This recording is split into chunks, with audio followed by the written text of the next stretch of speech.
everybody. Welcome back to another episode of the Melanated Midlife Podcast. I have a solo episode for you this week where I guess it's a little bit of a love letter to those of you that are midlife professionals that are a little bit intimidated about launching a job search at this point in your career. I'm going to take a guess that if you are in the range of over 40 or over 50, you've probably got a couple decades of work experience behind you right now. And you might be thinking that your best years are behind you. You've got young, other candidates to compete with, and you just don't know how you measure up. But there is something that is propelling you forward to want to do something different. And I am here to let you know that there's actually some advantages that you have against younger, less experienced candidates that are going after the same role. So let's get into some of the top tips that I can give you and the advantages of you being a midlife professional making a pivot in your career. So let's talk about the advantages that you have as a midlifer, some things that'll kind of boost up your confidence as you get started on this journey. The first thing I will tell you that is working in your favor is your years of experience. Now, doesn't have anything to do with how old you are, but your years of experience actually are going to be a mark in the plus category for you.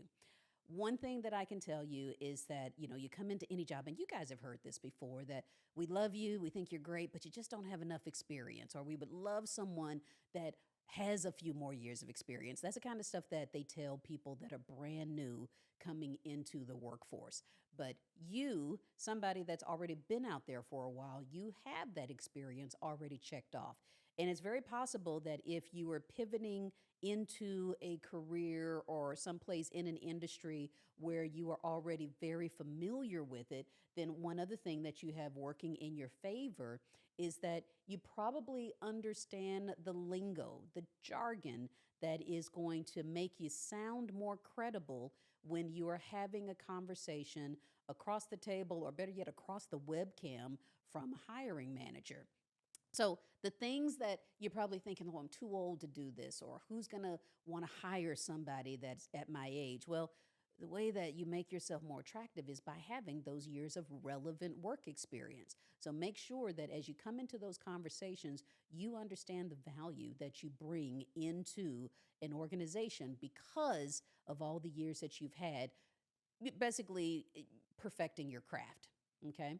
So something else that I think that you don't think is a plus, but at your age and at your level of experience, it's very possible that you already are comfortable with in-person work and you understand what it's like to be in an in-person work environment. Okay, now before you go off on me and say, hey, but everybody's working from home now. No, not necessarily the case, and it's not always a good thing. So what has been happening in the workforce, if you've been following the news, or maybe you've experienced it yourself? During COVID, of course, we all were in isolation and jobs were kind of locked down. Those of us that were able to work from home, that's kind of how your deliverables were done. You did it from your kitchen table or from your, couch or whatever, from a laptop over Wi-Fi, and that's how you survived for a couple of years during the pandemic. And because you had experience both in the work from home environment and in an in-person environment, it actually makes you a little bit more attractive to some employers. Let me break that down even further. Some of your younger counterparts that are applying for the same roles, the fact that they have never been in an in-person work environment means that there are some things about workplace culture that they have no first-hand experience with. And it means that there's a lot more coaching and a lot more guidance that's probably going to be provided to those that are brand new into those either work from home or in-person environments, where you, as a midlife professional, you've already had relevant experience in both of those types of spaces. So when a hiring manager is trying to seek out if you're a good fit for whether it's work from home or if it's in person, you can say that, yes, I've done both and I understand the benefits of both, or here's some of the things that I need to manage about myself because I've had experience in both. And believe it or not, that is a solid check in the plus category for hiring managers today. But one other thing that is going to work in your favor, speaking of having all of those years of experience behind you, is that you probably need a little less direct hand holding when you're coming into a new organization. You've been around the block. You understand the whole workplace culture. You know the things that are considered professional, unprofessional. So you've already made the mistakes. You've already done what might be considered the rookie dumb things. But when you're coming in as a seasoned professional, you know how to behave yourself, basically. I sound like a teacher when I say that, don't I? But you do. You understand that there's certain things that are no-go zones in the work environment. You understand how to conduct yourself in professional settings and how to relate professionally to your colleagues. Somebody that is maybe less experienced, that's going to be a learning opportunity for them, but you don't necessarily have to spend a lot of time in that category. So, hiring managers are going to see that as an attractive quality that you're bringing to their organization. And if you have problems, let's just say there's some things that are not clear and you need help, you know how to speak up and raise your hand and say, hey, I'm actually needing some assistance with XYZ. And hopefully, after all of these years in the workforce, you have found your voice and you know how to advocate for yourself and just say, hey, this is something that I need to learn. And here's the person or the direction or the path that I need to follow in order to get the answers and the support that I needed. Now, those are the things that I want you to make sure that you understand are advantages for you as a midlife professional. But let's also talk about how do we take all of this, little bit of energy boost, this little confidence boost that I just gave you, and what are some of the actions that you actually need to take today as a person that's possibly making a big career shift? Well, the first thing that I would think about is what are the achievements that I have already accomplished in my current environment? And the one boring place that you probably haven't even considered is to dig into your performance reviews.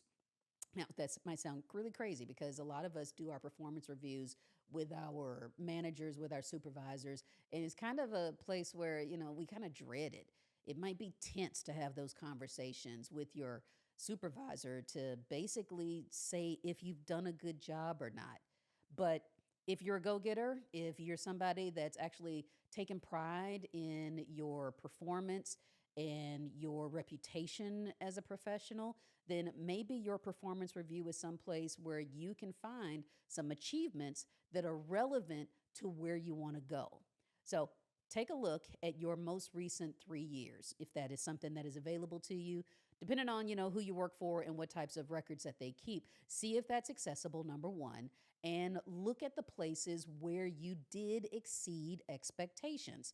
That was like going back and looking at your, report card and say, hey, I did really well with these things. And here's some areas where I had to, go back and maybe, do some improvements.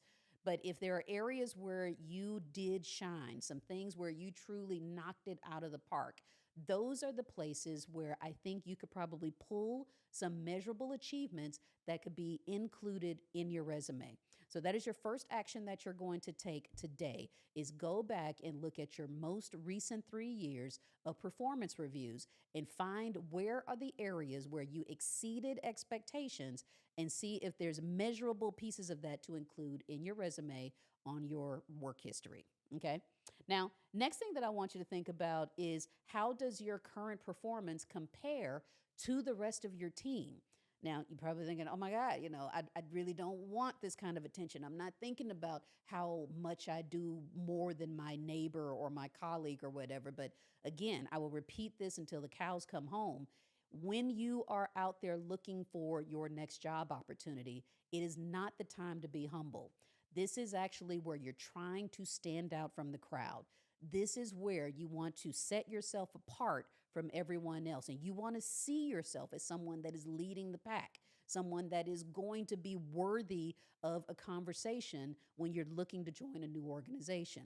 So think about where you are right now. Think about the team that you currently work for. And would you say that your performance is in the top 10% of the team, a top quarter of the team? Did you possibly, were you the team member that was able to get the max amount for your annual bonus?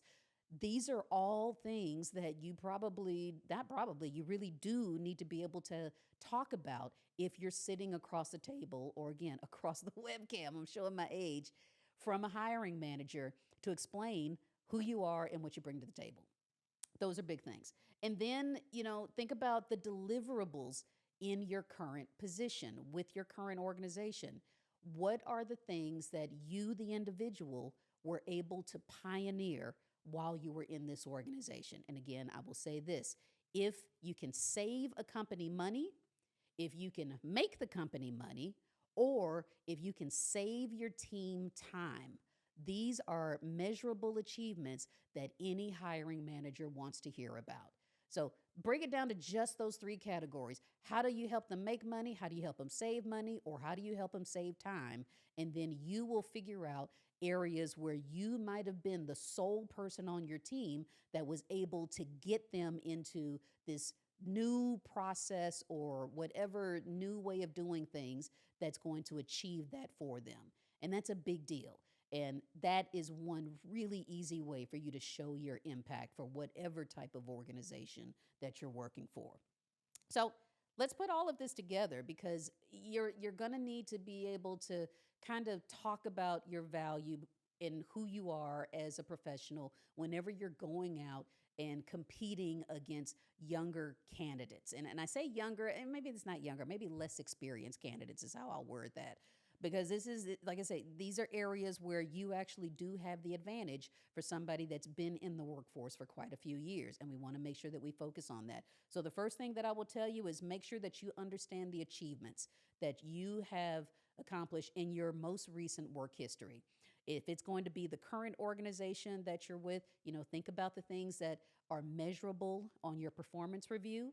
Think about where you stand as far as, top performer amongst your team members. And are there any processes that you possibly have helped bring to the table with your organization that has either saved them time, made them money, or saved them money?